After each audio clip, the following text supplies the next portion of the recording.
si on le raisonne d'un point de vue éthique, d'un point de vue, à la limite, un poulet, c'est déjà trop. On peut parler de bien-être animal. La position de l'INRAE, elle est, on fait des recherches là-dessus, mais on continue à créer des conditions qui ne vont pas améliorer les choses. On va s'octroyer le droit d'avoir la propriété de l'animal. Enfin, je veux dire, si ça, c'est pas un acte de domination, qu'est-ce que c'est? Donc moi, j'ai travaillé, on va dire, là où ça fait mal. Ça, c'est clair. Christine Leterrier est vétérinaire. Elle a été chercheuse à l'INRAE pendant plus de 30 ans, spécialiste du bien-être des poulets utilisés pour la production de viande. Elle est végétarienne depuis ses 19 ans dans une école vétérinaire où ça détonnait un peu. Ce paradoxe, elle l'a vécu de l'intérieur au quotidien dans les élevages industriels jusqu'à cette tribune co-signée avec 8 collègues scientifiques qui concluent que la recherche publique a servi de caution à des systèmes qu'elle ne pouvait pas vraiment améliorer. Alors c'est pas courant qu'une chercheuse de l'INRA dise ça et encore moins qu'elle vienne le dire ici sur la chaîne de L214. Madame Leterrier, bonjour. Nous sommes vraiment ravis de vous accueillir sur la chaîne de L214 dans l'émission D'un monde à l'autre. Aujourd'hui, nous allons parler de votre carrière, de l'INRA, mais je préfère vous laisser la parole tout de suite pour que vous vous présentiez succinctement. Alors, pour me présenter simplement, je veux dire que je suis quelqu'un qui a réfléchi assez tôt à la problématique que je vais appeler simplement du bien-être animal, même si on pourrait reparler de toute cette définition-là qui pose problème. Mais en tout cas, de la sensibilité des animaux, ça c'était très très jeune. Hein. Ce qui m'a amenée à être végétarienne, j'avais 19 ans, enfin, m'a expliqué très rapidement. J'ai fait des études de vétérinaire et ensuite j'ai fait de la recherche dans quelque chose qu'on appelle les productions animales. Donc déjà, dans le terme, vous voyez bien qu'il y a... Là, ça pose un contexte. Et donc, quand j'ai été recrutée donc, à INRAE, ce qu'on appelle INRAE maintenant, j'ai été recrutée pour travailler sur la croissance osseuse des poulets de chair, parce qu'à l'époque, en fait, les poulets étaient élevés comme ils le sont maintenant, mais un peu moins intensivement encore. Mais malgré tout, déjà, il y avait des problématiques avec, on va dire, leur appareil musculo-squelettique. Et donc, on pensait que en travaillant sur les os de ces poulets, on allait améliorer, on pourrait améliorer ça. Et alors, c'était pas du tout une question de bien-être animal pour les gens qui me recrutaient. Hein. C'était une question économique. Il faut être clair là-dessus. Chaque fois que je mettais les arguments bien-être animal, souffrance, etc., douleur, on me les enlevait en me disant non, après, c'est quand même un problème économique d'abord. Donc ça, c'est le contexte. Hein. Donc j'ai travaillé sur ce qu'on appelait les troubles locomoteurs pendant un moment, on pourrait revenir dans le détail. Et puis, j'ai petit à petit bougé. Hein, c'est-à-dire que moi, à l'origine, j'ai fait une formation de vétérinaire et d'éthologiste, et donc j'ai voulu faire du comportement. Donc là, je me suis orientée de plus en plus vers le comportement locomoteur de ces volailles, puis les émotions. Les émotions, elles ont été appelées par la question de la douleur. Donc j'ai beaucoup travaillé sur les émotions. Et en parallèle, donc j'avais 2 recherches. Une recherche qui était, on va dire, plus fondamentale, je pense que j'aurai l'occasion d'y revenir, et une recherche, on va dire, plus appliquée, qui était à chaque fois un questionnement pour dire, il y a des choses qui vont pas là, ces troubles locomoteurs, ça va toujours pas, est-ce qu'on peut trouver des solutions dans un système hyper contraint pour l'animal? Voilà. Donc cette voie-là, je l'ai continuée. Ces recherches appliquées, j'ai été questionnée sur d'autres questions qui sont le piquage chez les volailles, par exemple. Voilà, d'autres problématiques, on va dire, qui sont très concrètes. Il y avait toujours le volet recherche fondamentale à côté, mais il y avait toujours ce volet appliqué auquel je tenais beaucoup. Et j'ai avancé comme ça, voilà, sur les problématiques, etc. Donc ça, c'était vraiment une stratégie de dialogue. Je vais revenir beaucoup sur ce mot dialogue, c'est-à-dire qu'on va essayer de trouver des solutions, si on peut, des petits bouts de solutions, mais en dialoguant avec les endroits où sont élevés ces animaux-là. Et on va aller dans les endroits où ça va au plus mal. Parce j'ai travaillé par exemple un peu sur le plein air, mais les animaux en plein air, j'ai beaucoup moins travaillé parce que c'est pas là que c'est le pire, on va dire. Donc moi, j'ai travaillé, on va dire, là où ça fait mal. Ça, c'est clair. C'était un vrai choix, ça. Et puis, petit à petit, j'ai avancé et on se rapproche de la fin et on fait une sorte de bilan, inconsciemment ou consciemment. Et le bilan, il était très, très négatif. Parce que du coup, vous avez travaillé combien de temps à l'INRA? Donc, en fait, j'ai travaillé, j'ai été recrutée en thèse en 88. J'ai quitté l'INRA l'année dernière en 24. Je ne sais pas, il faudrait faire le calcul. Mais voilà, en tout cas, en gros, je me suis investie sur les poulets de chair, sur le bien-être animal, en gros, une trentaine d'années, on va dire. Et le bilan, il était mauvais. Justement sur le bilan, parce que c'est ça évidemment qui a attiré notre attention à L214, vous êtes à l'initiative donc du coup avec plusieurs scientifiques d'une tribune qui a été publiée dans la revue Sésame, qui est une publication de l'INRAE et Agrobiosciences.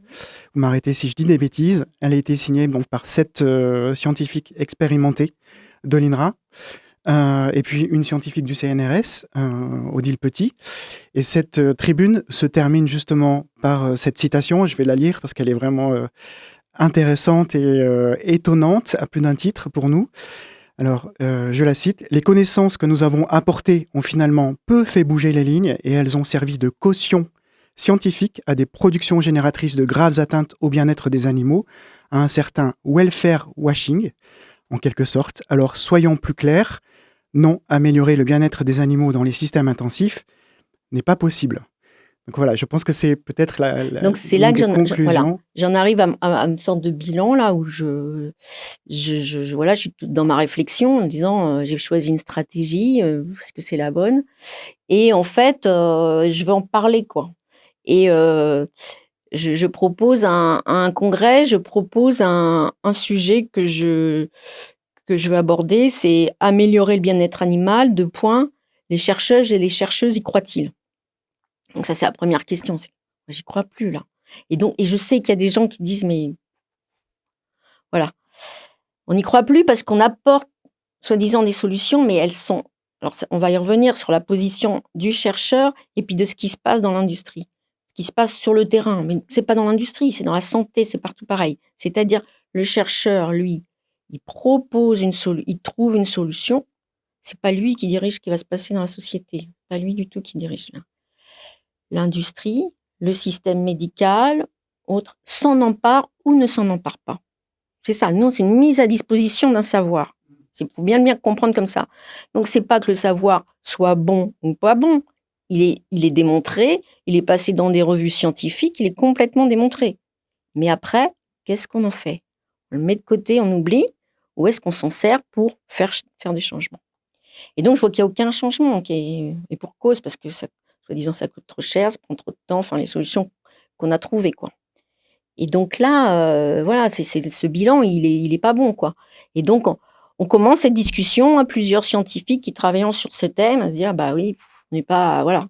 Et là, je monte un collectif de réflexion sur cette question-là, et on décide de faire un écrit, et cet écrit, c'est la suite. Alors évidemment, c'est moi qui ai initié la réflexion, mais c'est un écrit qui a été beaucoup enrichi par les apports de plein d'autres contributeurs qui travaillent et contributrices qui travaillaient sur d'autres espèces. Et voilà. Ok, on va venir, donc là c'est l'origine de cette publication.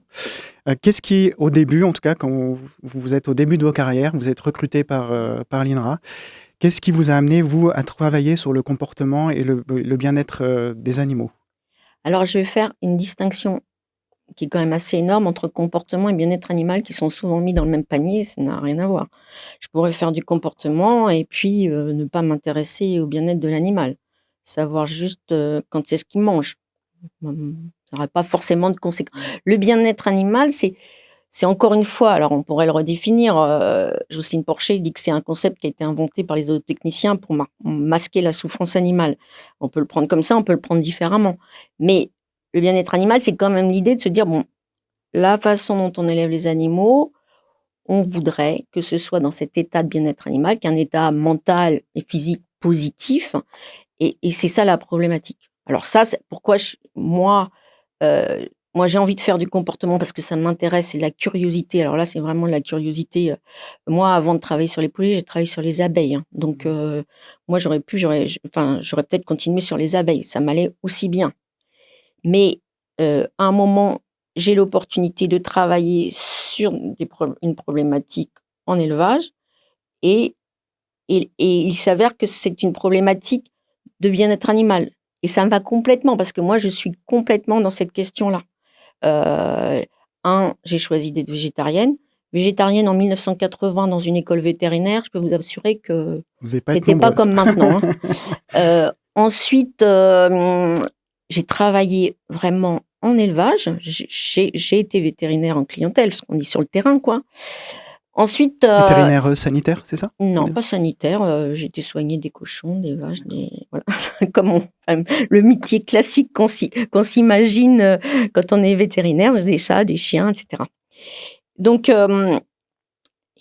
ensuite, donc, et moi, c'est peut-être pour ça que je suis sensible à cette question-là, c'est que elle rentre dans une autre problématique qui est une problématique écologique. C'est-à-dire que c'est une façon d'élever les animaux qui a des retentissements, on va dire, écolo. Enfin, c'est pas que comme ça, c'est tout un contexte. Et ce combat-là, moi, il est important pour moi. Moi, je suis du tempérament à penser que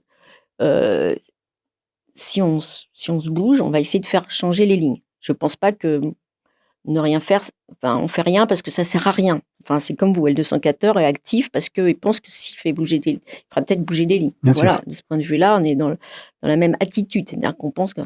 Et moi, cette recherche essayer de trouver des solutions pour l'animal, ça me correspond très bien. Je suis pas en train de chercher des solutions pour faire des poulets plus lourds. Non, ça aurait pas été possible. Mais je suis en train d'essayer de trouver une solution pour que les animaux, ils souffrent moins de leur boiterie, qu'ils aient moins de boiterie. C'est pas qu'ils souffrent moins de leur boiterie, c'est qu'ils aient moins de boiterie. Pour faire simple. Et ça, alors évidemment, c'est dans un contexte compliqué. Mais, enfin, qu'on accepte ou qu'on n'accepte pas. Mais c'est une réalité. Là, il y a des animaux qui ne vont pas bien. Donc, moi, je vais apporter ma petite contribution. Et qu'est-ce que ça représentait pour vous d'être à l'INRA? Et est-ce que vous aviez l'image qu'il y avait des choses qui étaient possibles dans un poste à l'INRA pour faire justement améliorer les conditions de vie des animaux dans les élevages, là où effectivement il y a l'urgence et la priorité? Moi, être à l'INRA, c'était cohérent. C'est le domaine de l'agronomie, etc. J'ai une formation de vétérinaire, c'est-à-dire qu'il y a plein de choses sur l'élevage que je sais et où je vois qu'il y a des choses qui peuvent... la recherche peut apporter beaucoup. Donc, évidemment, quelque part, je suis à ma place. Et alors là, c'est là qu'il y a un peu de candeur quand même. Mais bon, forcément, on en a quand on démarre. Enfin, moi, je connaissais pas tout le monde. C'est que je pense qu'on va faire avancer les choses. Forcément, vous faites pas une recherche en vous disant, de toute façon, ça servira à rien. Non, ça va forcément servir à quelque chose. Donc, de ce point de vue-là, d'ailleurs, je pense que les recherches que j'ai menées, elles ont parfois apporté quelque chose. Mais elles n'ont pas apporté ce que je souhaitais. Il y a des points importants qui n'ont pas du tout bougé. Donc, c'est là que ça, avec le temps, l'optimisme descend.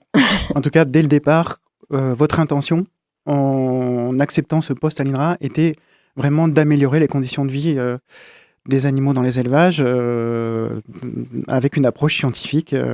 Voilà, les problèmes locomoteurs dont on parle dans les élevages de poulets, ça veut dire, en gros, pour dire rapidement, des poulets qui sont boiteux, qui ont du mal à se déplacer, qui, je pense qu'on peut dire sans trop se tromper, sûrement en souffrent, avec des douleurs, et que c'est un pourcentage énorme en fait de poulets dans ces élevages-là qui ont ce type de problématique en 35 jours, 40 jours à l'époque, je sais pas. Oui. À l'époque, quand je commence, c'est à peu près 39 jours à peu près d'élevage. Voilà. Mais effectivement, alors, c'est un grand nombre de poulets atteints. Après, tous ne sont pas atteints de manière très grave. Les boiteries graves et douloureuses, elles sont quand même pas... voilà, je me souviens quand c'était pris un peu... voilà, il y a eu des tensions autour des chiffres. Mais si on le raisonne d'un point de vue éthique, d'un point de vue... à la limite, un poulet, c'est déjà trop. Voilà, on peut le raisonner comme ça. Parce que sinon, on est dans des chiffres, on est dans une sorte d'optimisation des chiffres. En traitement par l'eau. Et moi, je suis pas du tout là-dedans. Moi, je suis en train d'essayer de trouver une solution. Et l'idéal, ce serait qu'il n'y en ait plus. Parce que voilà. Évidemment,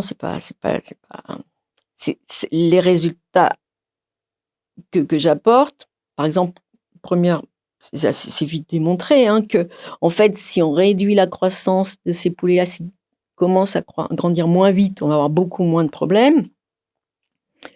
C'est vite démontré et c'est indubitable. Après, j'arrive pas pour autant à 0% de problème. Mais déjà, c'est quand même assez satisfaisant d'avoir trouvé des solutions. Mais là, c'est un bilan, ça c'est un bilan au bout d'à peu près 8-9 ans où j'essaie de vraiment démontrer des choses sur l'amélioration du tissu osseux, etc. En fait, on voit que si on continue à grandir, à faire grandir les poulets avec cette génétique-là, avec cette vitesse de croissance-là, ben on a des problèmes. On atteint la limite physiologique de la croissance osseuse. Donc, on peut rien faire. Donc là, c'est le bilan que voilà, on dit aux généticiens, il faudrait ralentir la croissance. On dit aux nutritionnistes, il faut leur donner à manger autre chose pour ralentir la croissance. Et ils me disent, mais on ne peut pas. Le modèle économique, il est comme ça. C'est qu'il faut que ça grandisse de plus en plus vite. Donc, l'exemple là que j'ai, la première démonstration, c'est en fait, on montre qu'il faut, si on élève les poulets en 41 jours, à l'époque c'était 39, il suffit de rajouter 2 jours. Et en fait, on a presque plus de troubles locomoteurs, mais c'est inaudible pour eux. 2 jours, c'est trop énorme. Donc toutes les solutions apportées comme ça, pour eux, elles ne sont pas acceptables. Donc au bout d'un moment, j'arrête. Donc il y a eu plusieurs virages pour moi dans ma recherche parce que, j'allais pas continuer sur les troubles locomoteurs, c'était pas possible. Au début, justement, vous pensiez que c'était possible de concilier le bien-être animal et une production, on va dire, intensive, enfin, en tout cas économiquement, comme elle l'était déjà à l'époque. À l'époque, je parle pas. C'est le mot bien-être animal, c'est là qu'il c'est vraiment un fourre-tout, il faut faire très attention. Moi, à l'époque, je suis scientifique et donc j'ai une problématique précise qui n'est pas le bien-être animal, c'est un élément du bien-être animal, c'est, on va dire, la santé, une partie de la santé physique des animaux. Moi, je touche qu'à ça et là, je veux essayer d'améliorer on va dire, les boiteries pour faire l'arche des poulets, c'est tout. Ce sera déjà pas mal. Voilà. Donc, quelle solution ? Je suis pas en train de me dire je vais révolutionner la façon d'élever les poulets. Là, par contre, je sens bien que ça va être beaucoup plus compliqué. Je le sais. Vous, c'est quelle solution mettre en place pour que les poulets puissent se déplacer sans douleur? Voilà. C'est pas sans douleur et sans lésion. Enfin, voilà, sans lésion, sans douleur. Du coup, vous avez observé les poulets de chair élevés à très forte densité.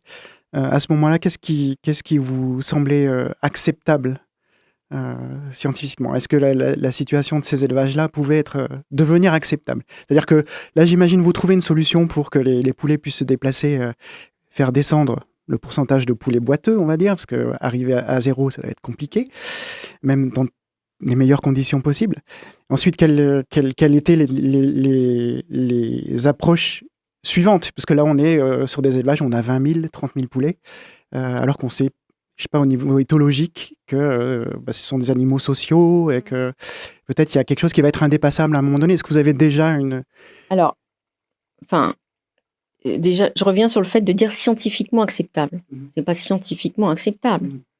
C'est la science, et à l'intérieur de cette science, il y a une position de chercheur, de chercheuse. Je me pose une question, est-ce qu'on peut réduire ces trous? Je trouve que oui. Et après, ce seuil que j'arrive à atteindre, admettons, je sais pas, 3% au lieu de 20%. Bon, c'est des chiffres dont je n'ai plus de souvenirs exacts parce que ça dépend de la catégorie, etc. Est-ce que ça, c'est acceptable ou pas acceptable? C'est la société qui décide de ça. Et moi, je peux en tenir compte, je veux dire en termes de production. Moi, je peux en tenir compte pour moi, en tant que chercheuse, pour continuer à travailler là-dessus. Est-ce que je vais continuer à travailler là-dessus? Je suis à 3%. Évidemment, mon idéal, c'est d'aller à 0%. Bien sûr. Donc, il va falloir mettre en place d'autres recherches pour ça. Bien sûr. Mais quand vous voyez que déjà, la méthode pour aller de 15 à 3, elle n'est pas appliquée, personne n'en veut. Enfin, je vais pas continuer là-dessus. Enfin, il y a un moment, il y a une question d'efficacité de la recherche que je me pose, moi. Et je me dis, je vais aborder ça différemment.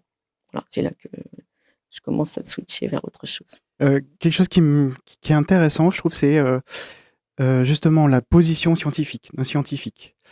Puisque finalement, que ce soit 3%, 20% ou 0%, pourquoi vouloir diminuer le nombre de boiteries si finalement ça marche très bien pour l'industrie? A priori, les poulets sont boiteux, pas boiteux.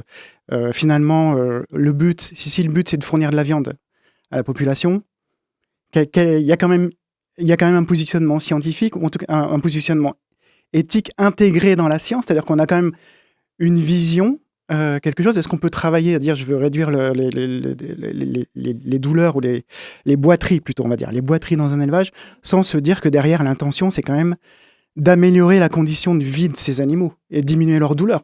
Et ça, on est bien sur un terrain éthique quand même. Oui. Alors,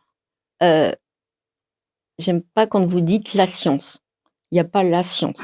Il y a des chercheurs et des chercheuses, tous différents. Tous avec un positionnement différent.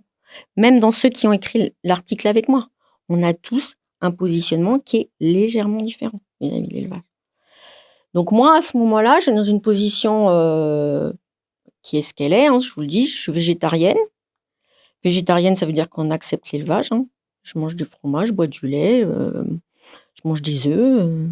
Donc moi, pour quelle raison vous étiez végétarienne? Alors moi, je suis végétarienne. Il y a 3 raisons, on va le dire. Une raison, c'est la première. Elle est écologique. L'élevage, c'est absolument, consommer trop de viande, c'est une aberration écologique. Alors, on le découvre maintenant. Moi, je me rappelle, c'était en 1980. Donc, à l'époque, on le savait déjà, ça, que c'était une aberration. Qu'on nourrissait nos animaux avec du soja, que le soja, il venait d'Amérique du Sud et qu'il détruisait les forêts amazoniennes. C'est pas nouveau. Mmh. C'est pas nouveau. Mmh. Donc, je suis quelqu'un un peu averti au niveau écologique. Je suis sensible aux animaux, puisque, en fait,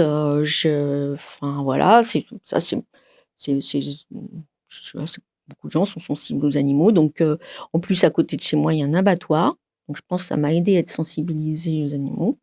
Donc, moi, je vois pas...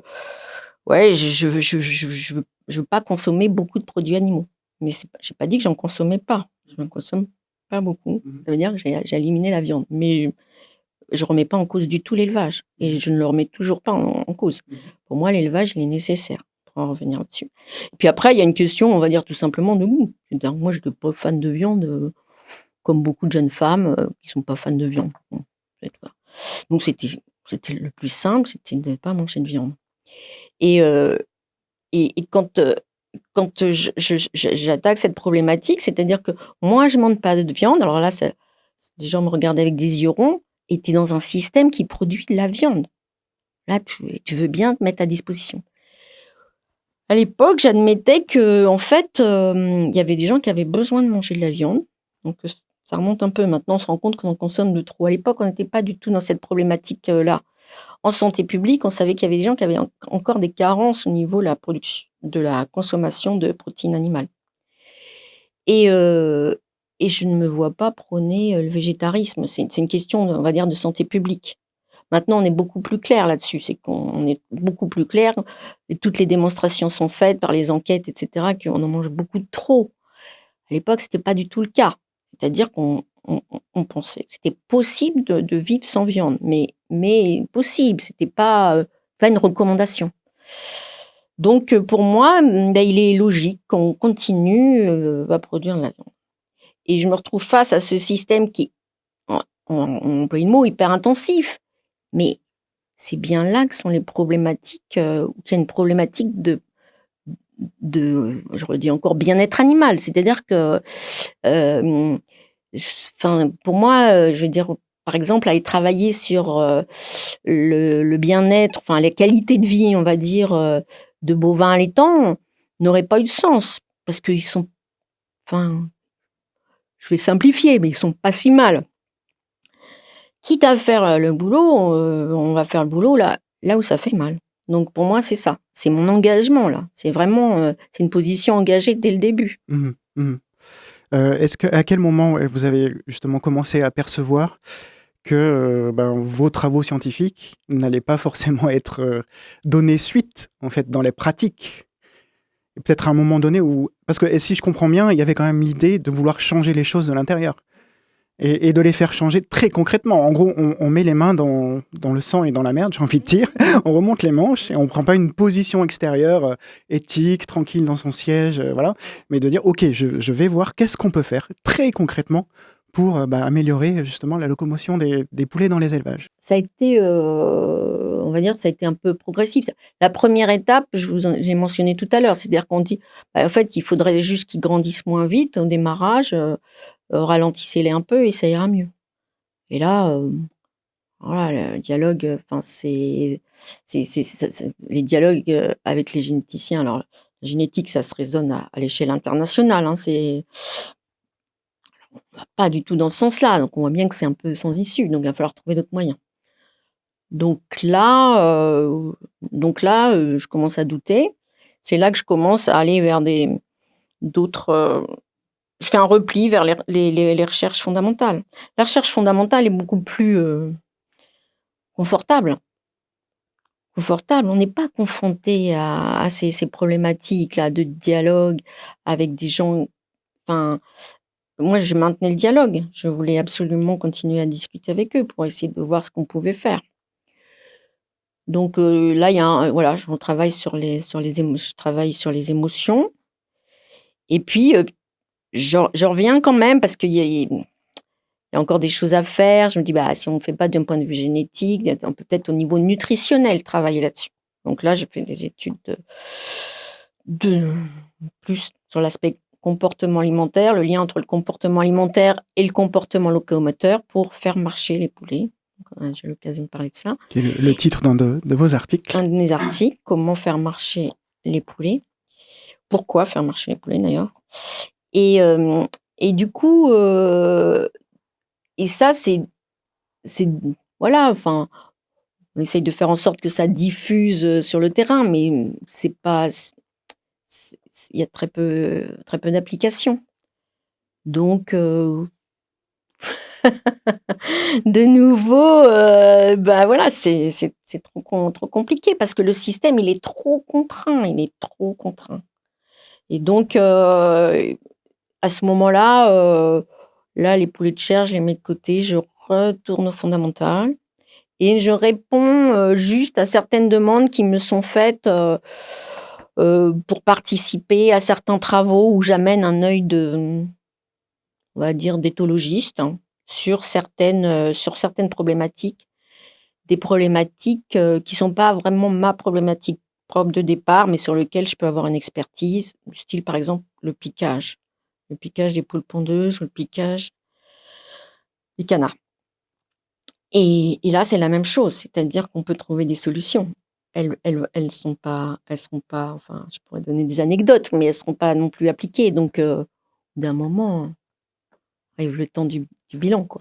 Le piquage, du coup, c'est le fait que les Oui, animaux, excusez-moi. vont s'agresser les uns les autres dans Alors, on dit pas toujours agression parce qu'on n'est pas sûr enfin, qu'il y ait une qu'il y ait intention, mmh l'intentionnalité.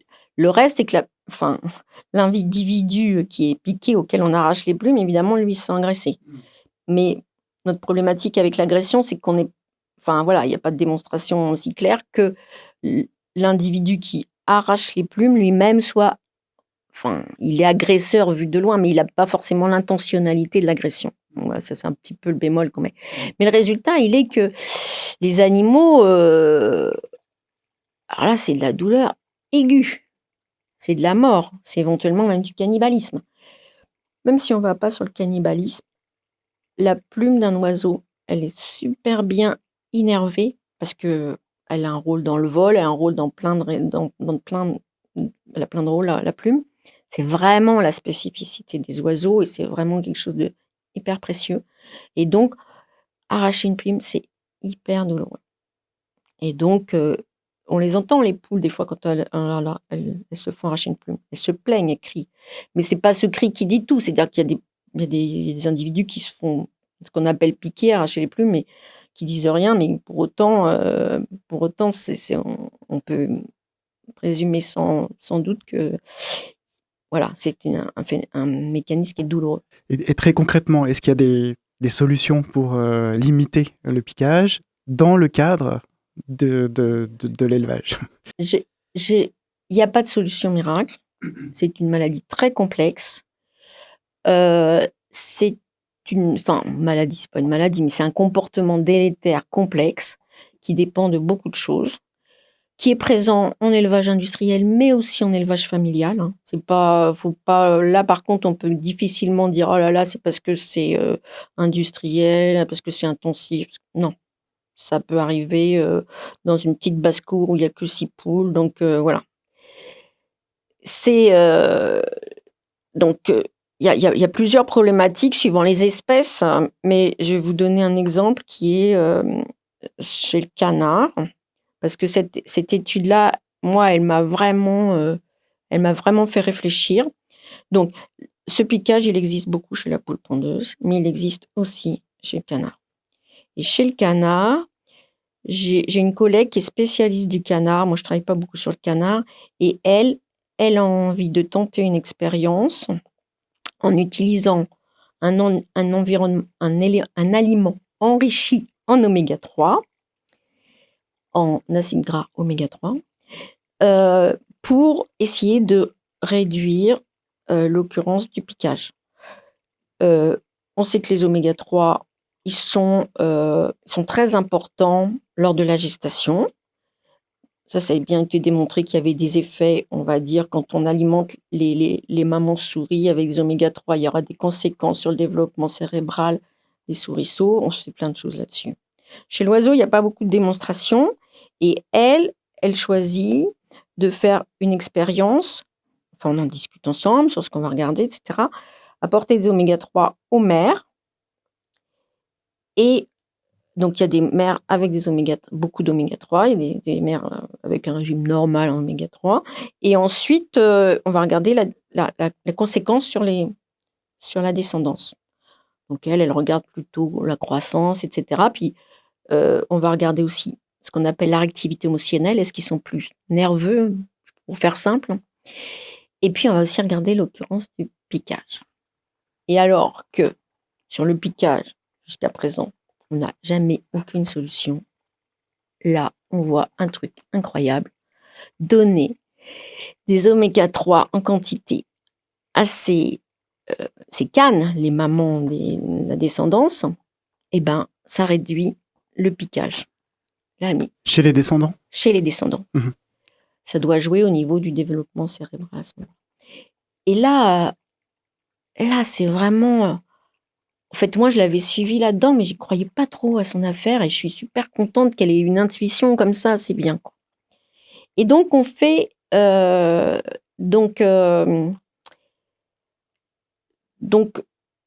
fait une restitution auprès des professionnels. Et donc, les professionnels, ils sont dans la salle, ils voient le diaporama, elle explique les trucs et tout. Elle en arrive à la conclusion. Et le mec prend tout de suite la parole, et elle a à peine fini sa diapo de conclusion. On peut revenir à la diapositive, tu sais, ta diapo sur l'aliment. Donc, on retourne à la composition de l'aliment. Et il est avec son téléphone et il fait le calcul. Ça passe pas. Ça passe pas. C'est trop cher, là, l'aliment est trop cher. Lui, il connaît la collègue, donc l'aliment, il est trop cher, là. On ne pourra pas passer ça. Donc, c'est déjà mort. C'est déjà mort. Donc, ils veulent bien refaire un essai, mais on mettra moins d'oméga 3. Donc, on va diluer l'effet, etc. Bon, bien sûr, on peut refaire des essais où là, encore une fois, on va faire ce compromis de la dose acceptable, mais peut-être ça sera quand même trop cher, etc. Donc là, là, je crois que ce moment-là, c'était vraiment... c'est peut-être un peu la goutte d'eau qui a fait déborder le vase. Enfin, la science, là, c'est vraiment la recherche. Fait une démonstration. Ce truc, cet article, il est publié. Enfin, je veux dire, il n'y a aucun doute. Enfin, les chiffres, ils sont là. Faudrait peut-être l'étoffer, réessayer pour confirmer. Il y a toujours besoin de confirmer. Mais là, le résultat, il a duré, je sais pas, 5 minutes et il était balayé. C'était balayé. On comprend bien ici le mécanisme, du coup, et le coût, il ne devait pas être énorme, puisque là, on ne demande pas de modifier les conditions d'élevage, la production et tout ça, on demande juste de modifier l'alimentation. Évidemment, ça a sûrement un coût, mais voilà. La calculette a donné le lin, la sanction, c'est ça. Mais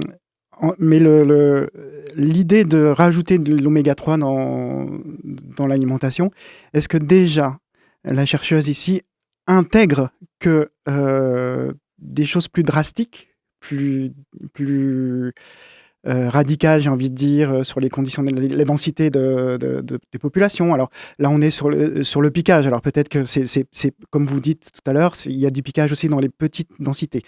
Mais si on regarde par exemple sur les animaux sont des animaux sociaux, les poulets, les densités en élevage, on est sur du 20, 21, 22 mètres carrés, poulets par mètre carré. Donc on peut à la marge, ou même pas que à la marge, hein, sur des choses qui peuvent vraiment faire une grande différence, comme vous l'avez dit tout à l'heure. Hein. Et ici, sur le piquage, comme c'est très douloureux, vous l'avez bien expliqué. Donc je tempère un peu mon propos, mais est-ce qu'il n'y a pas déjà, côté scientifique, l'intégration du fait qu'en fait, on va essayer de trouver des solutions, on va essayer de trouver des solutions à moindre coût qui vont avoir un maximum d'effet sur les animaux. Et est-ce que les relations, parce que l'INRA est un institut public, mais nous, on avait fait un gros travail sur la question du foie gras. On avait vu qu'il y avait des cofinancements entre l'interprofession et les études qui étaient menées par les scientifiques, qui avaient fait dire à Robert Dancer, donc, qui était un vétérinaire, il était vétérinaire, fondateur du réseau Agribéa au sein de l'INRA, qui avait dit que c'était de la pseudo-science une fois qu'il était sorti de l'INRA et qu'il avait l'indépendance de pouvoir parler. Quel est votre... Alors, je vais reprendre tout ce que vous venez de me dire de façon différente. La chercheuse qui vient me voir parce qu'elle pense qu'on peut améliorer la question du piquage, elle est, on va dire, dans la zootechnie. C'est pas une chercheuse qui s'occupe du bien-être animal. Elle, la production animale, enfin, la production de foie gras, etc., elle ne le remet pas en cause. C'est pas son. Chacun a elle est pas dans ce domaine-là. Elle est dans une équipe qui travaille pour la production avicole, quoi. Je veux dire, elle n'est pas du tout. Mais ce problème, on va dire, de bien-être, c'est aussi un problème économique quelque part. Et puis bon, elle n'est pas insensible au fait que le piquage est quand même pas bien, quoi. Donc, elle a envie de s'attaquer à ça.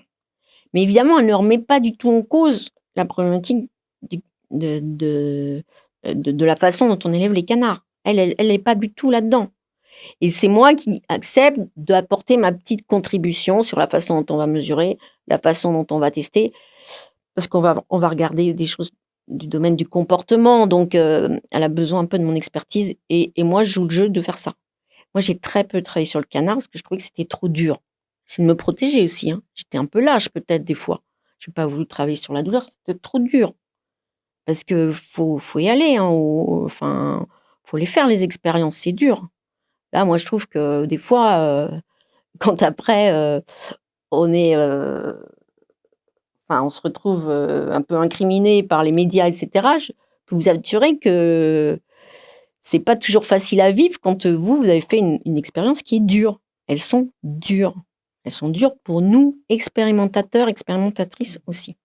Donc là, il faut bien comprendre que pour en revenir à cette expérience-là, c'est pas une expérience de remise en cause du système en général. On n'est pas du tout là-dedans.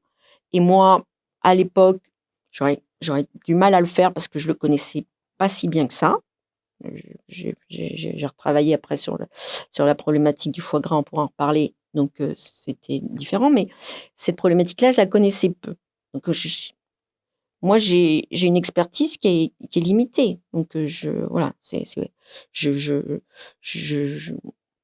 lui laisse sa position, je suis sur la mienne, voilà. Moi, je ne ferai pas plus que ça sur cette problématique-là.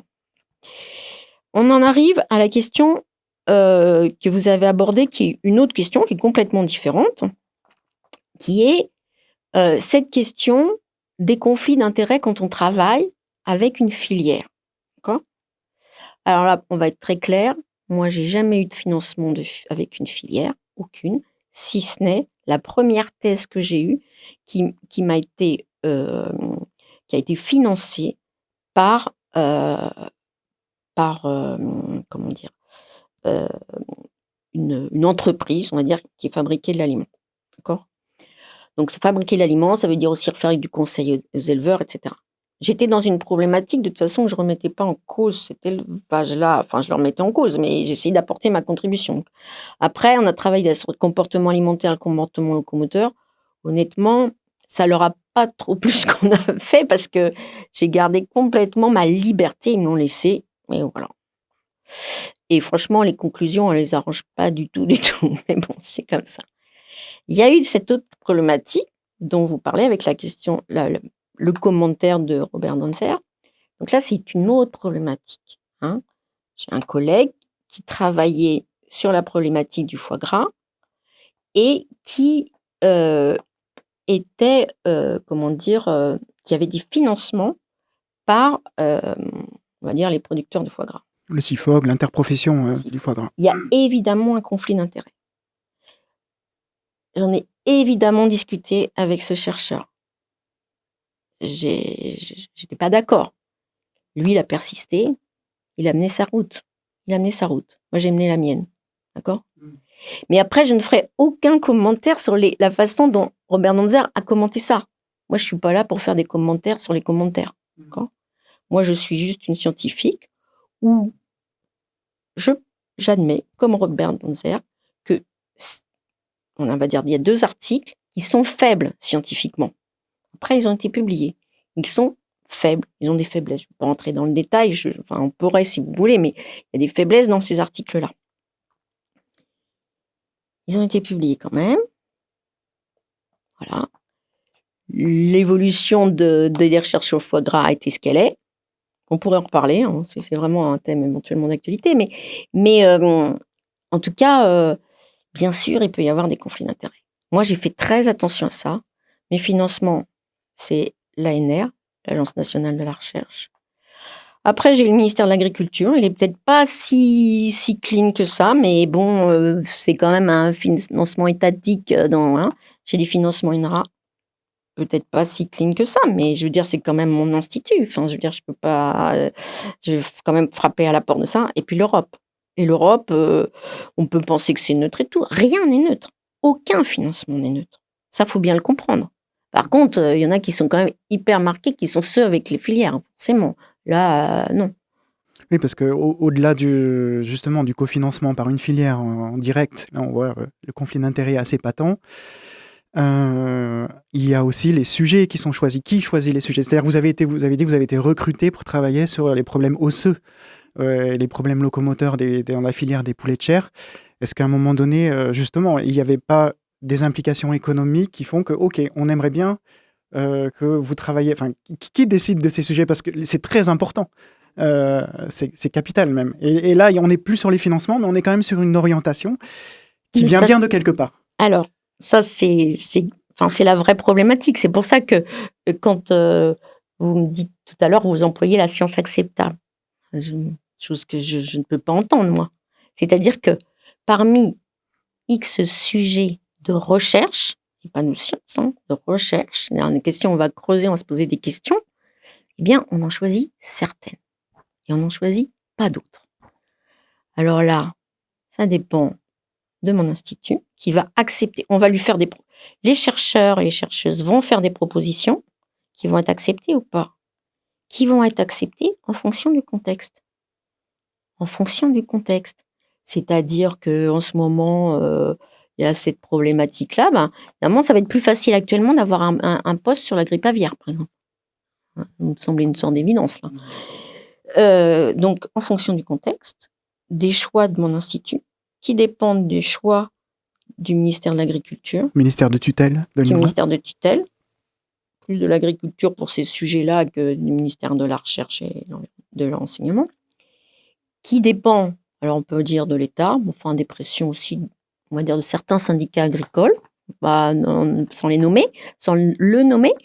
Donc évidemment, il y a des sujets qui ont beaucoup plus de mal à passer. Je veux dire, Quand j'ai travaillé sur la croissance des poulets, à un moment, j'ai été sollicitée pour travailler sur les huiles essentielles, par exemple. Ça, je peux vous dire qu'à l'époque, c'était pas la mode. On pouvait pas travailler là-dessus. Et maintenant, on pourrait. Voilà, ça fait partie des choses. Il y a aussi des pressions. C'est tout un contexte. Et c'est bien, quelque part, c'est là aussi que c'est la société qui, en votant, choisit quand même vers où on va orienter notre recherche. Parce qu'après, bien sûr, c'est ce que vous disiez, c'est quelle question de recherche on pose. D'accord.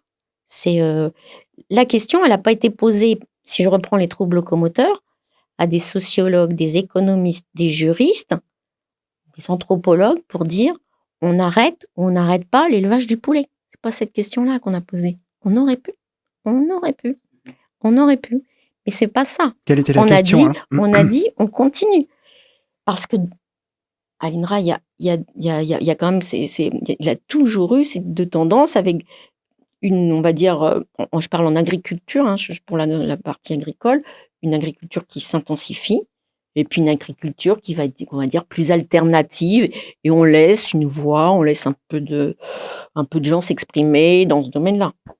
Mais l'agriculture, globalement, voilà, ça aussi, ça a été une des raisons d'un positionnement qui s'est un peu radicalisé de ma part, c'est que à un moment, on peut parler de bien-être animal. La position de l'INRAE, elle est, on fait des recherches là-dessus, mais on continue à créer des conditions qui vont pas améliorer les choses, de par les sujets de recherche qu'on est. Plus de manière générale, si on va continuer l'élevage, c'est aussi de l'eau, les productions végétales, c'est de l'eau.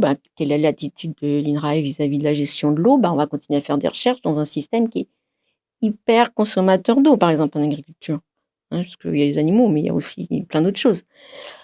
Voilà, c'est ça aussi. Donc, quelque chose qui, là, quelque part, est dans les mains si on pense que voter, c'est quelque chose, ça c'est notre débat, mais quand même dans la main du citoyen, de la citoyenne, quelque part.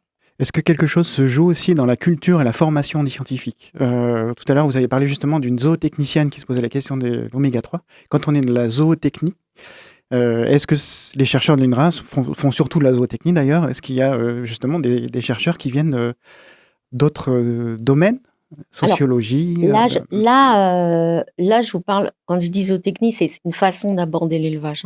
Mais là, on est tous, quelque part, on est tous des biologistes. La façon dont je parle, c'est on est tous des biologistes. C'est-à-dire des gens qui essayent de comprendre comment on élève des animaux, comment ça marche à l'intérieur, comment ça marche dans le cerveau, éventuellement aussi. Mais je veux dire, on reste des gens qui sommes dans la physiologie, dans la pathologie, mais en tout cas qui sommes dans le comportement, mais qui sommes sur ce vivant-là.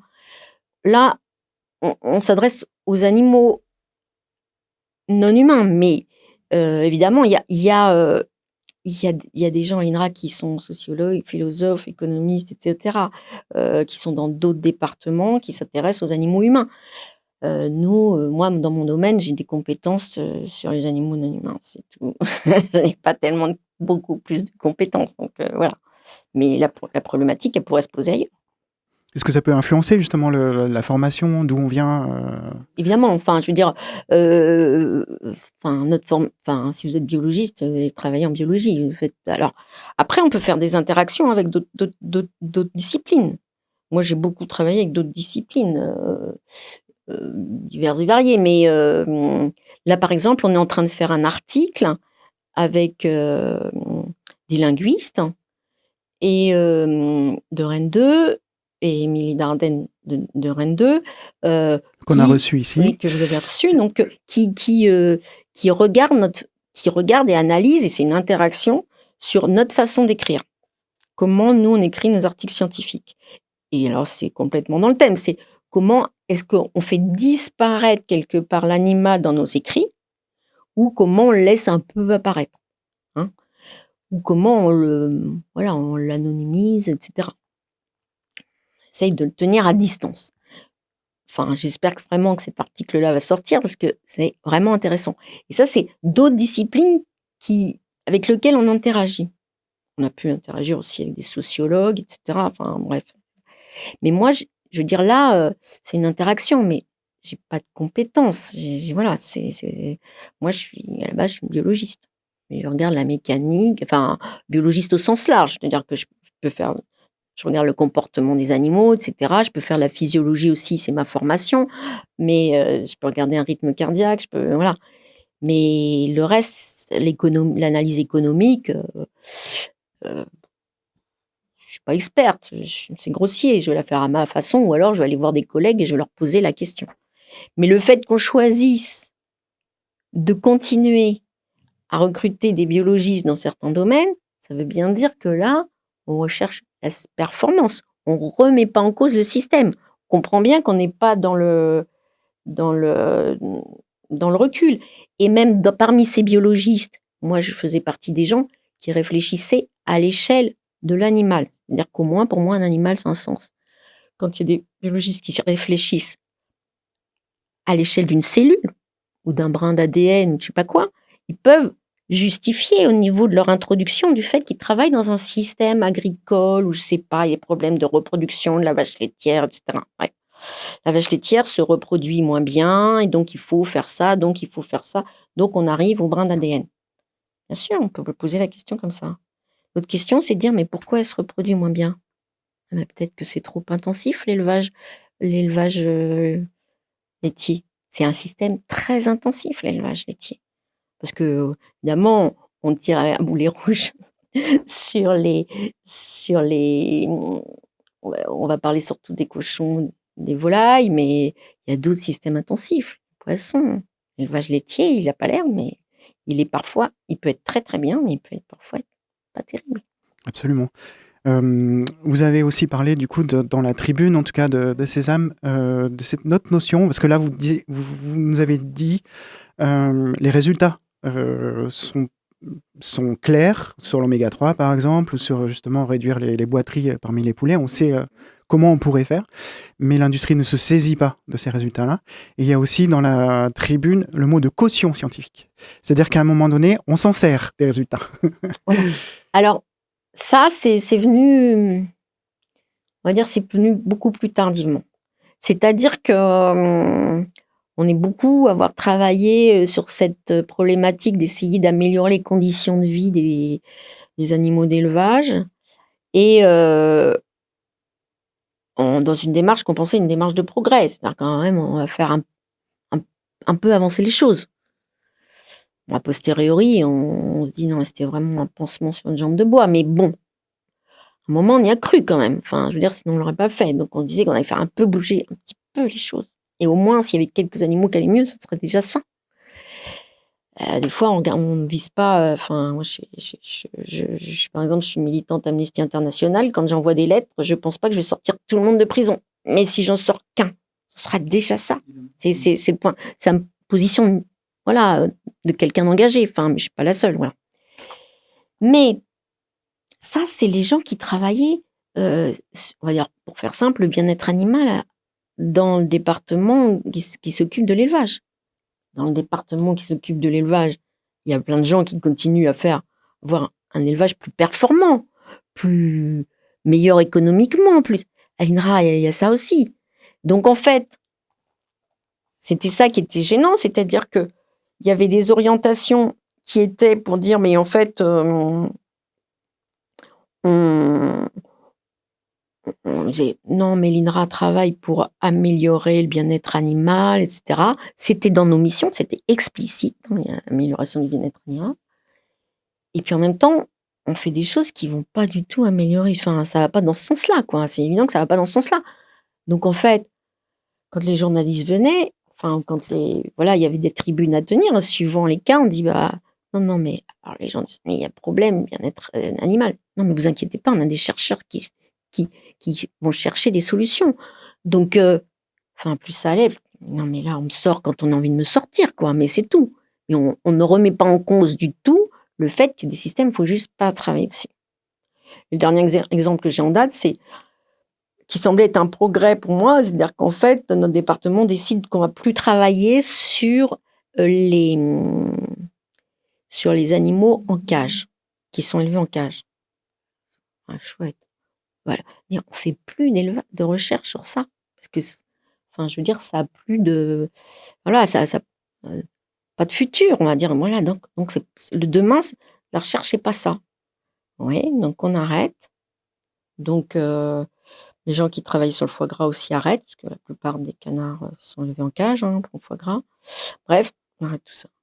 Et puis quelques temps après, comme il faut quand même faire des recherches sur le foie gras, parce que sinon la législation européenne ne nous permettrait pas de produire du foie gras, donc il faut continuer à faire des recherches, ben on réactive les recherches sur le foie gras.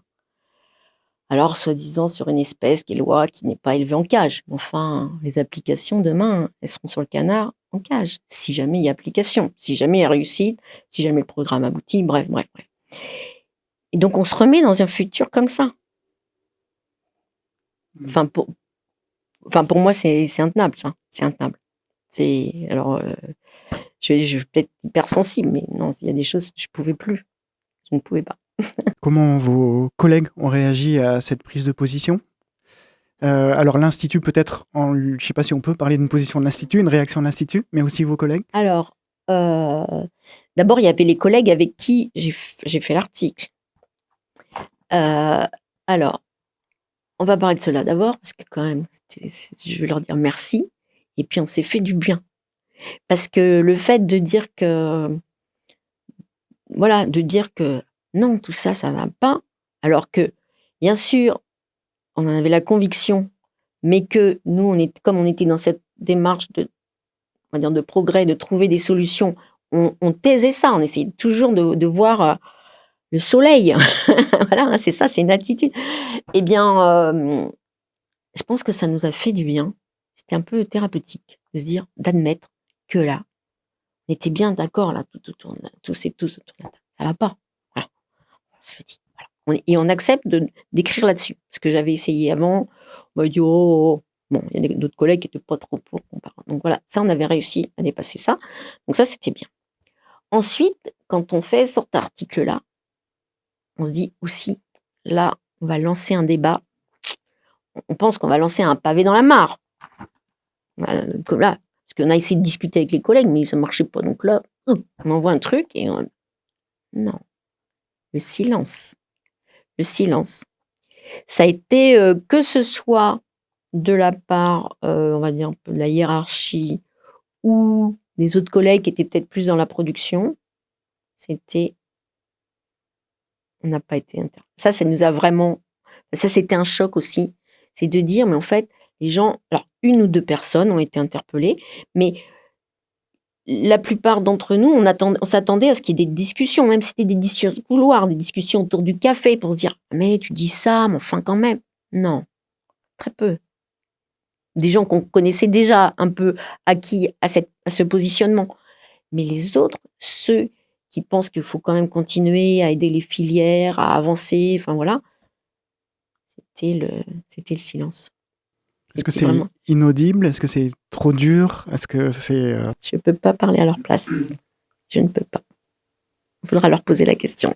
Et est-ce que, ce que je disais tout à l'heure en introduction, c'est une tribune qui a été signée par des personnes qui ont travaillé plusieurs années à l'INRA, qui savent ce que c'est, qui ont du recul sur leurs travaux et la perception et la réception de leurs travaux. Est-ce que des jeunes chercheurs aujourd'hui à l'INRA ont signé ou ont refusé ou étaient OK pour signer cette tribune ou, Moi, je tenais à ce que quand les auteurs et autrices de cette tribune, on soit légitime. Ça, c'était très important qu'on soit légitime. C'est-à-dire que nous, on n'allait pas signer en pensant que on avait raison de dire ça, mais en fait, en n'ayant enfin aucune légitimité pour le dire. Pour moi, c'était vraiment l'idée que, et on était assez d'accord là-dessus, et moi j'étais peut-être plus stricte que d'autres là-dessus, sur le fait que, en fait, il fallait qu'on ait cette expertise pour le dire. C'était pas des chercheurs lambda de sociologie qui étaient en train de dire ça. Peut-être qu'ils le pensent, mais ils n'ont pas la légitimité pour le dire. On a fait très attention à rester dans notre cadre de légitimité. Parce qu'on aurait pu parler d'autres questions écologiques, etc., qui me se mêlent à ça, mais à un moment, non, ça, c'est la légitimité. Et après, les jeunes, les plus jeunes, les nouveaux, eh ben, qui avaient travaillé à l'article, c'est bien mentionné dans l'article, hein, les gens qui n'ont pas signé, et on leur a conseillé de ne pas signer. On leur a vraiment conseillé de ne pas signer. Parce que ça les marquait. Enfin, et on ne s'est pas trompé. La réception de l'article, elle nous le dit. Ce silence, il en dit lourd. Enfin, moi, j'ai trouvé que c'était incroyable. Enfin, ça voulait dire que c'était vraiment, on avait touché une sorte de tabou, là. Et que, en fait, s'il y avait eu un vrai débat, et qu'on était venu voir en disant, tapant sur l'épaule, oh, t'as écrit ça, et on discute, et on en parle et tout. Je me suis dit, bon, on a peut-être été un peu parano pour nos jeunes, etc. Mais non, ça m'a conforté dans cette idée-là. On avait bien fait de ne pas les laisser signer. Enfin, ouais. Elles auraient voulu vraiment signer. Je pense à des jeunes chercheuses, là. Elles auraient vraiment voulu signer. On leur a laissé signer. Mais on leur a dit, attention, vous n'avez pas de poste. Peut-être que demain, avec votre profil, vous pouvez candidater à une INRA ou ailleurs. Et on ne sait pas ce que ça peut donner pour vous. Donc, nous, on a peur que vous mettiez en danger. Donc voilà, on n'a pu que leur conseiller ça. Et ouais, la réception, elle me dit qu'on a eu raison, quoi. Ça. Et pensez-vous qu'il soit possible de construire aujourd'hui une recherche publique qui soit au service du bien commun et au service des animaux, plutôt qu'au service des filières? Est-ce que c'est quelque chose qui est possible? À vous entendre, ça reste, on dirait que c'est compliqué, parce que l'INRA est quand même un service public, donc il n'y a pas une destination. C'est possible de faire certains types de recherches complètement pour l'animal. Moi, j'ai travaillé, donc à la fin, je travaille sur la relation entre microbiote intestinal et les émotions chez l'oiseau. C'est tout à fait possible. On peut faire beaucoup de choses. On a une certaine liberté. Alors après, il faut trouver le financement. Ça, c'est une contrainte qui fait que des fois, il faut rentrer dans des cases.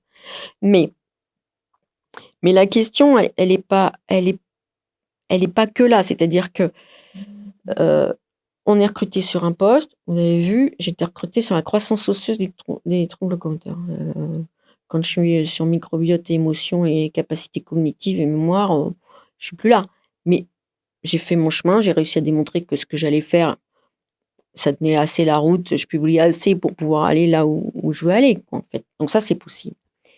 Après, il y a la question de l'application de cette recherche-là. Donc il y a deux questions. C'est-à-dire, vous pouvez faire ce que vous voulez. Peut-être ça n'a aucune conséquence sur ce qui se passera sur le terrain. Encore une fois, je dis, la recherche, c'est pas elle qui drive le développement, etc. Elle est forte. Les résultats de recherche c'est des propositions. Ensuite, le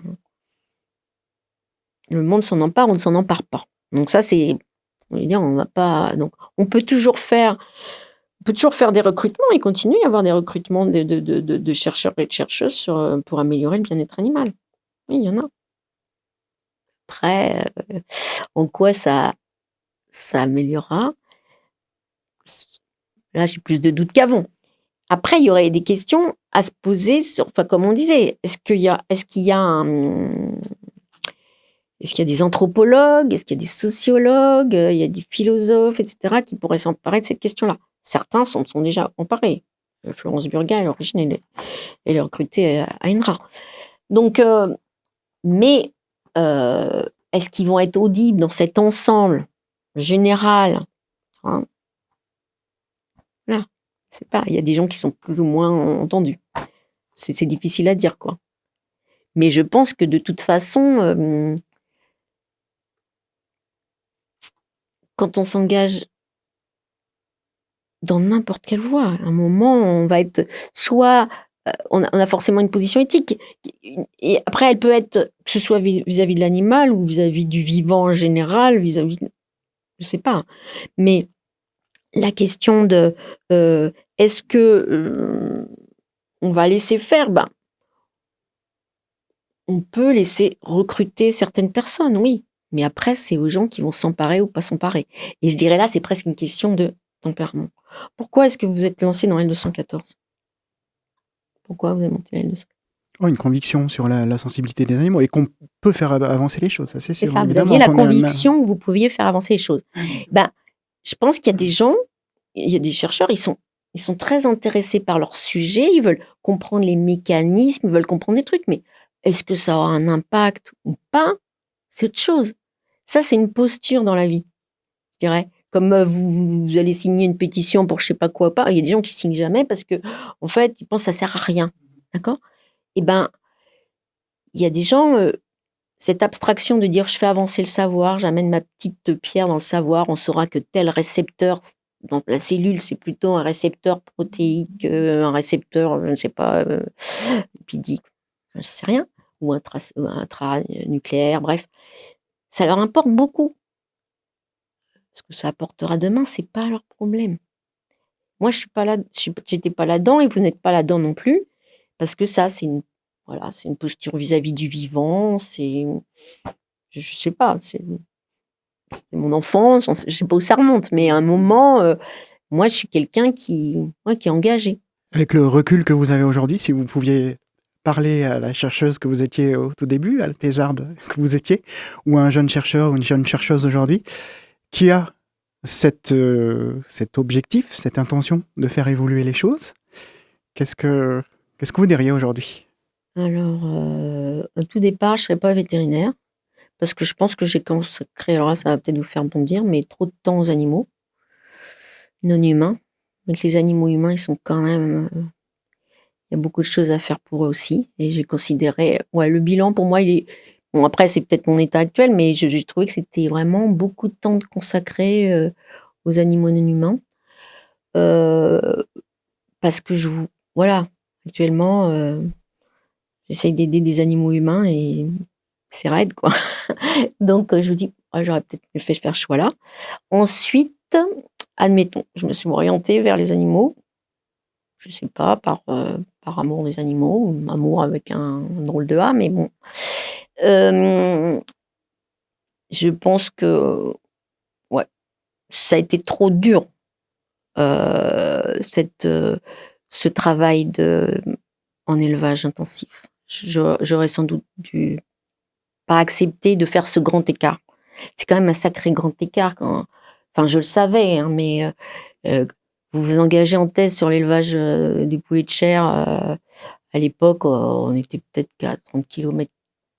Je me rappelle plus ces chiffres-là horribles, là, où on parle de kilomètres carrés. On parle pas d'animaux. Bref, je sais plus quel chiffre on était. Enfin, c'était déjà pas mal. Et vous êtes végétarienne. Enfin, j'ai quand même, j'ai fait de la gymnastique, là. Et donc, ça, je pense qu'il faut être, faut, pour moi, il y avait une cohérence, et il y a toujours une cohérence, hein, je vous l'ai expliqué, mais elle dépendait trop de ce contexte-là. Voilà, c'était peut-être pas le bon choix.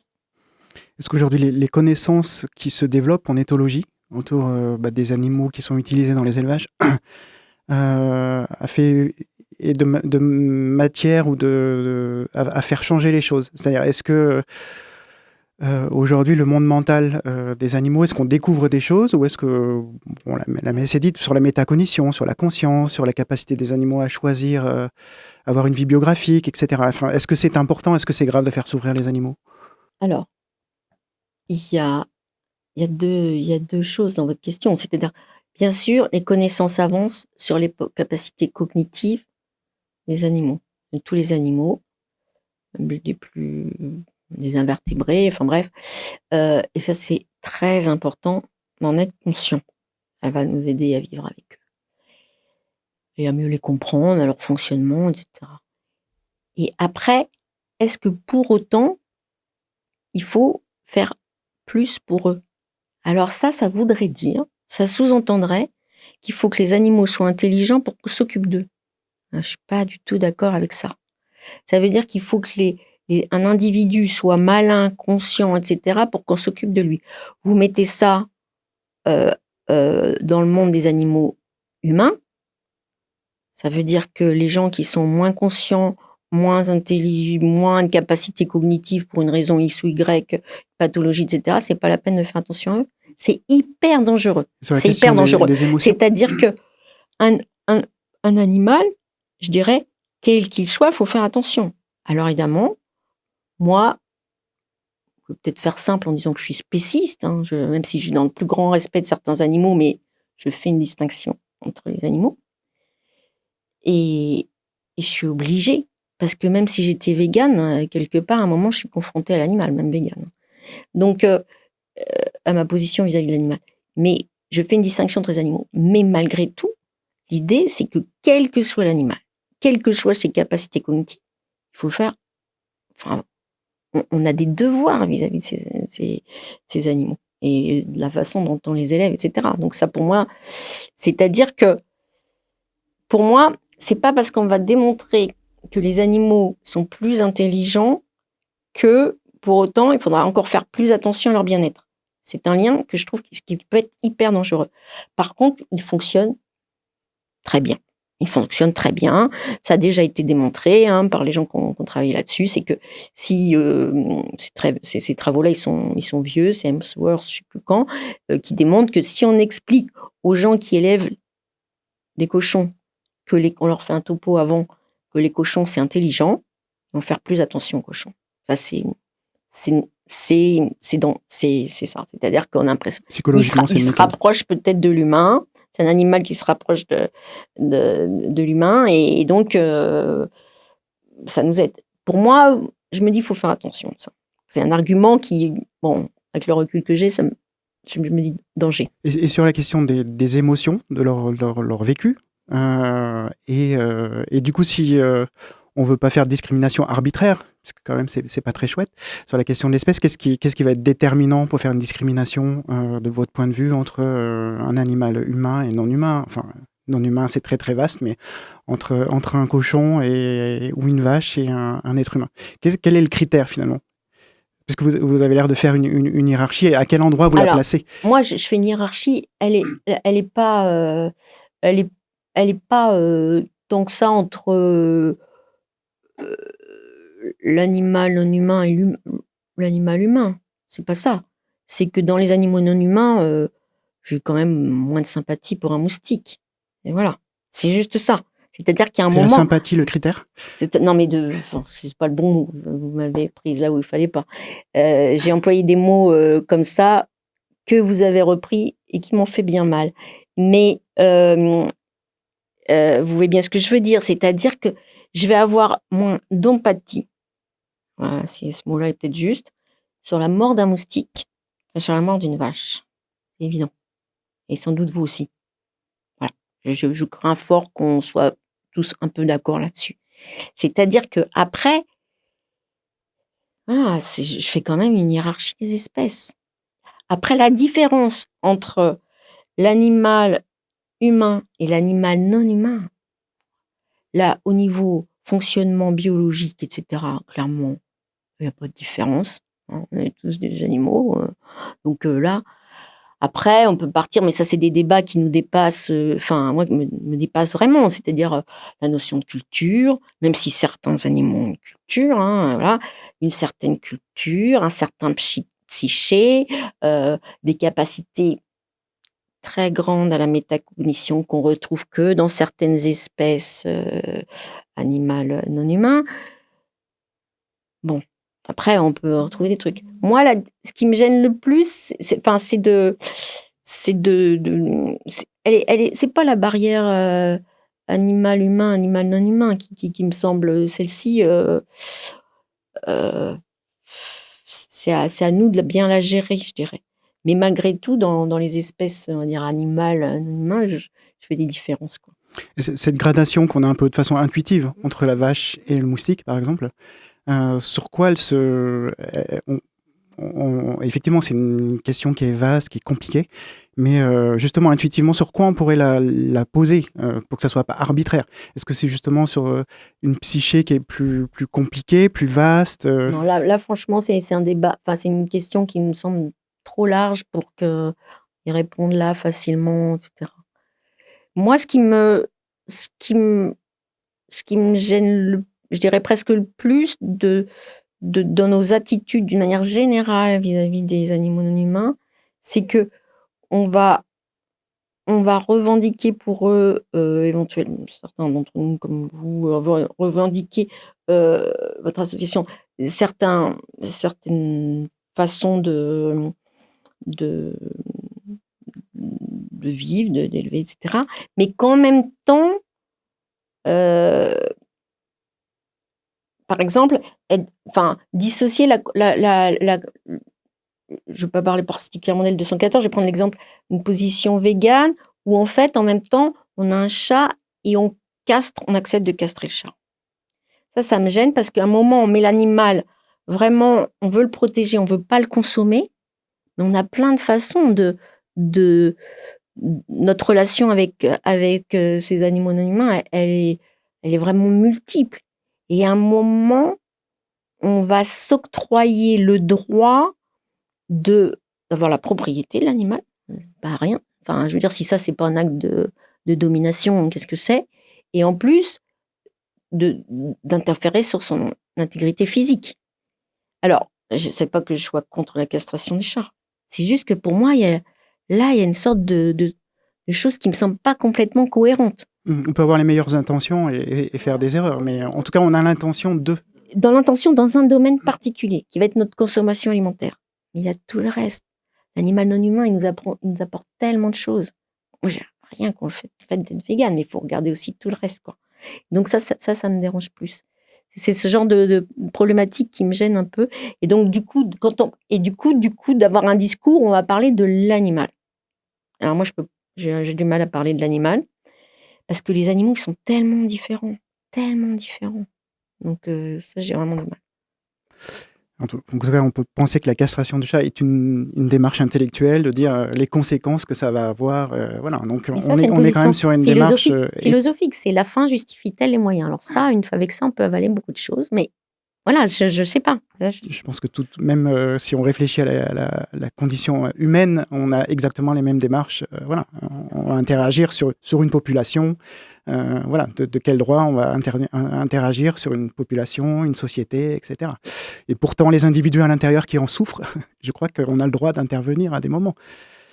Il faut savoir comment le faire et voir les conséquences. Vous croyez, d'autres gens croient. Je veux dire, ça, je laisse à chacun sa position. Je pose juste la question de la complexité de ces positionnements, quels qu'ils soient, un côté ou l'autre. Ils ont chacun une logique et des fois, c'est complexe. C'est pour ça que, effectivement, moi, pour en revenir à la barrière des espèces, ben oui, moi, j'ai tendance à faire des distinctions. C'est bien sans doute de ma formation, hein. Même si j'adore les abeilles, je suis pas dans l'empathie quand il y en a une d'écrasée sur la planche d'envol. C'est pas, voilà, je suis désolée, bon. Mais c'est un peu caricatural de dire les choses comme ça. Mais malgré tout, ça pose une question aussi, et ça pose une question dans notre engagement. Je parlais tout à l'heure du fait de s'engager pour défendre les animaux non humains ou pour essayer de faire avancer les choses pour les animaux humains. Et 214 a choisi une posture assez radicale, on va dire, pour essayer de défendre certains animaux, les animaux d'élevage, certains animaux non humains. Est-ce que cette radicalité, elle a blessé aussi des animaux humains? Et ça, en fait, ça peut se questionner aussi. Nos stratégies, la vôtre, la mienne, qui était avant dans le dialogue et qui maintenant est plus dans la radicalité, elle est questionnable dans tous les cas. Donc voilà, je veux dire, l'animal ou les animaux, ils sont au cœur des questionnements sur notre posture humaine. Juste, vous parlez de blesser des personnes humaines. Vous parlez dans quel sens? Psychologiquement, émotionnellement, choses comme ça. On n'est pas sur la physique, sur l'agression, sur quelque chose. C'est-à-dire... J'espère que 214 n'a jamais fait ça. Je ne connais pas exactement toutes vos actions, mais mais qu'on soit clair, parce que je ne voudrais pas que les gens peut-être préciser votre point ici. Je parle des difficultés pour certains éleveurs et éleveuses. Je parle pour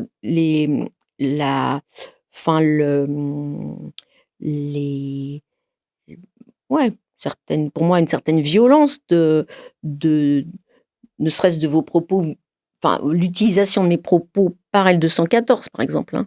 C'est-à-dire que moi, j'étais quand même très, très remuée lorsque un député à l'Assemblée nationale utilise mes propos où je dis qu'en fait, alors là, c'est la façon de parler que j'ai quelquefois, où je dis en fait, les poules, elles restent dans les bâtiments parce qu'elles aiment bien être avec leurs copines.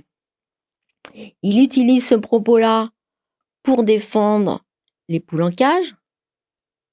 Alors là, c'est l'horreur de voir que on utilise vos propos pour défendre ce que, enfin, vous êtes plutôt dans le sens de dénoncer, et que L214 reprend les propos de cet homme utilisant mes propos. Je me dire, ah, mais L214 C'est-à-dire que nous, on critique le député qui utilise vos études. et qui me cite.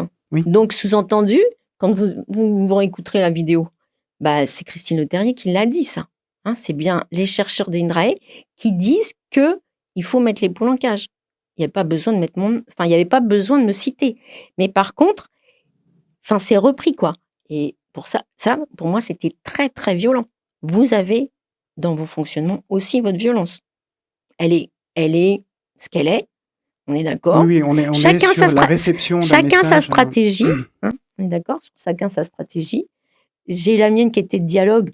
J'en reviens. Je suis devenue plus radicale. Vous avez choisi une radicalité. Je vous la laisse. Mais chaque stratégie a des revers. Donc, ah oui, ça voilà. À un moment donné, j'essaye de rester faire bouger les choses, à un moment donné, il faut qu'on agisse. Et quand on agit, ça peut avoir des effets de bord. Effectivement, une scientifique qui n'est pas contente de la façon dont ça a été repris, un éleveur qui n'est pas content que ces images soient diffusées ou qu'il pense que c'est caricatural, voilà, des choses comme ça.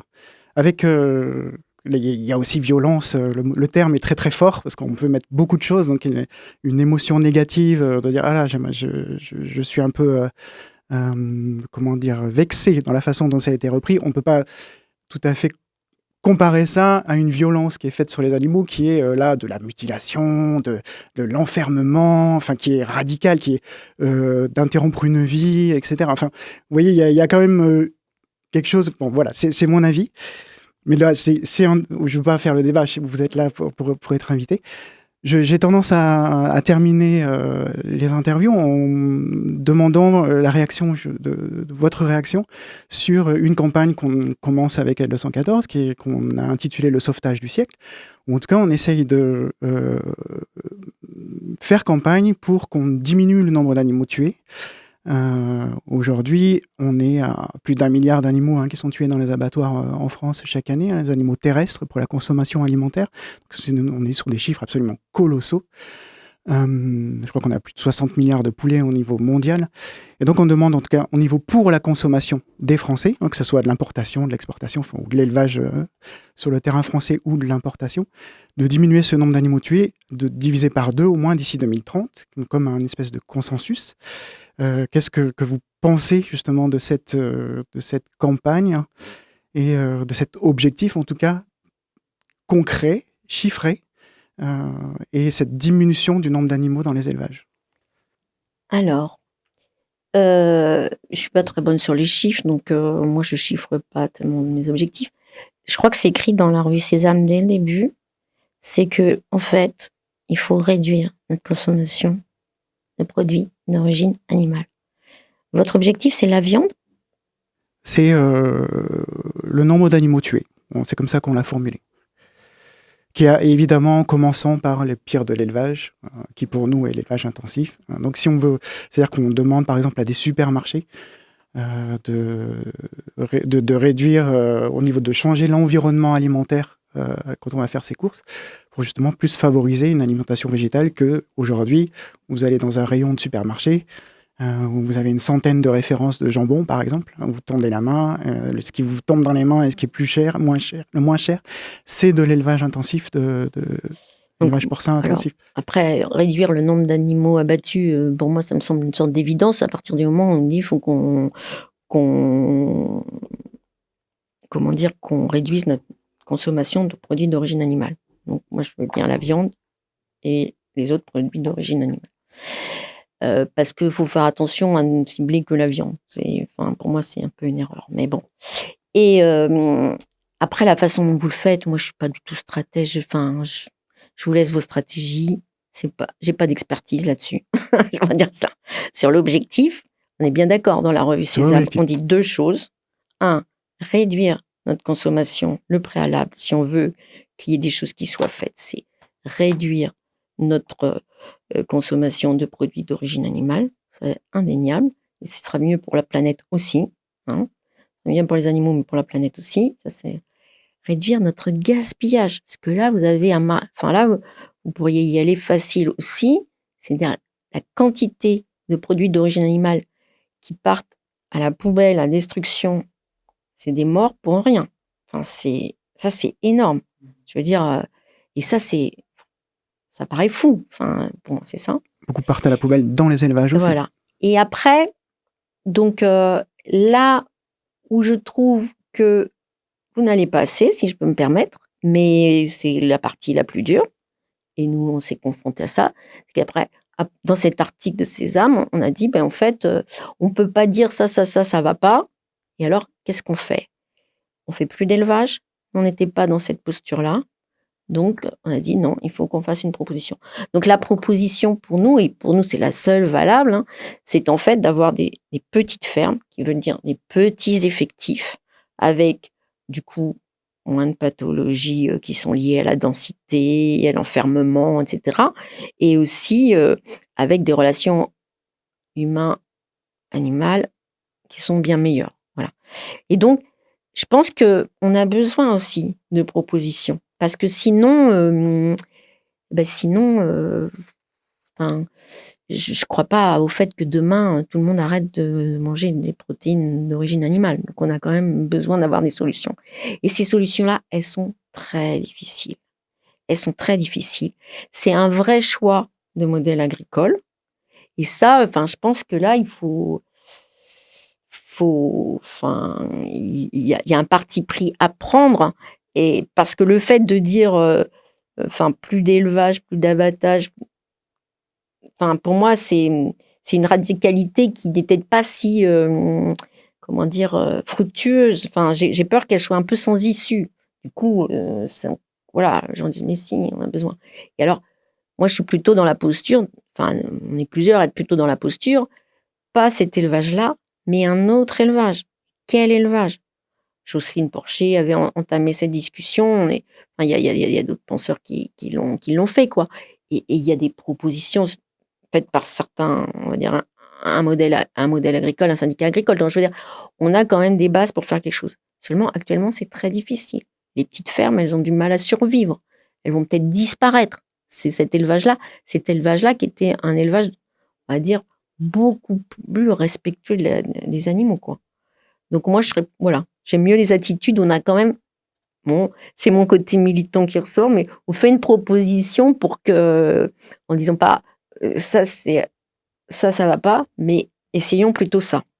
En tout cas, une convergence, une compatibilité là entre justement parce que cette proposition-là ne peut fonctionner qu'en réduisant notre consommation de produits animaux. C'est-à-dire qu'on ne peut pas aujourd'hui inonder, on n'a pas de place pour faire...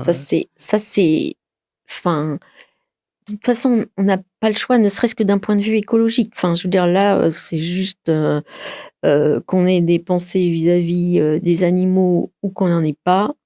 Il faut, et d'un point de vue santé, dans l'article de Sésame, on cite cette enquête épidémiologique dans une grande revue quand même, qui montre bien à quel point, il y a plein de corollaires avec des pathologies qui sont quand même induites par des consommations de viande qui sont trop élevées, quoi. Est-ce que vous avez chiffré la réduction? Non. Voilà.